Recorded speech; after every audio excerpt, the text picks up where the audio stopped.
Hi everyone, here are the three big things that went down in AI this week, one implication for enterprises and one implication for you. Let's get into it. The first set of things is in the world of commerce. Google announced its agent payments protocol. Today, the payment ecosystem is set up for humans to operate in. But how does an agent go and make a verified purchase in a reliable, mandated way? That's what this protocol solves for. If you go on Google's website and the release announcement, they say that they would be having authorization, authenticity, and accountability. And the way they would do this is by establishing trust through mandates.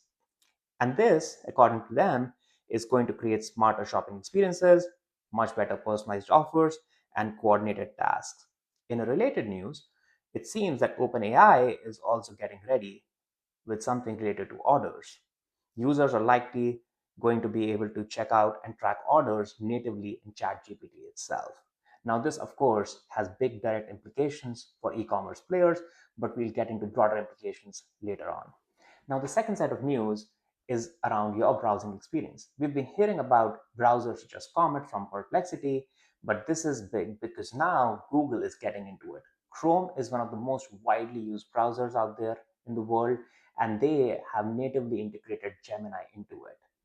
Their whole aim is to reimagine how people browse the internet and operate on internet. And if you go on the announcement, one of the examples that they give is about the student researcher who has multiple tabs open and they are trying to browse across the different tabs, do their research, connect the dots. But now Gemini natively in their browser will be able to connect those experiences and give them the right insight. The third set of news is around creation. Google had its YouTube Made on YouTube event, and in that event, they released 21 different features. I'll jump into a few of those to show you how powerful those features are and how they will disrupt the landscape of current apps that are there. One of the features they showed was around creating short form content using a picture. So here, a user uploads a picture of theirs, selects a movement that they want, and this movement is then created into a video of theirs using their picture. Now, there have been apps out there who do this, but having this natively in YouTube is huge. Similarly, there is another one where you can actually just upload your video and it will take your speech and voice and convert that speech and voice into a song. Isn't it almost cuffing season? I know you're looking for that new date spot. Isn't it almost cuffing season?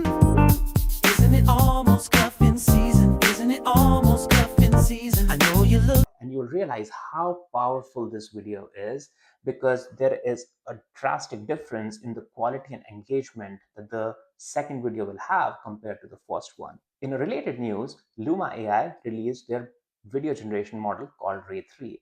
Now, what's unique about this model is that it has thinking and reasoning capability. This is the first time a video model is getting it. If you ever used video generation model, you would know how difficult it is to get something exactly the way you want. There's always something a little wrong that happens, and it takes multiple attempts to just get it right.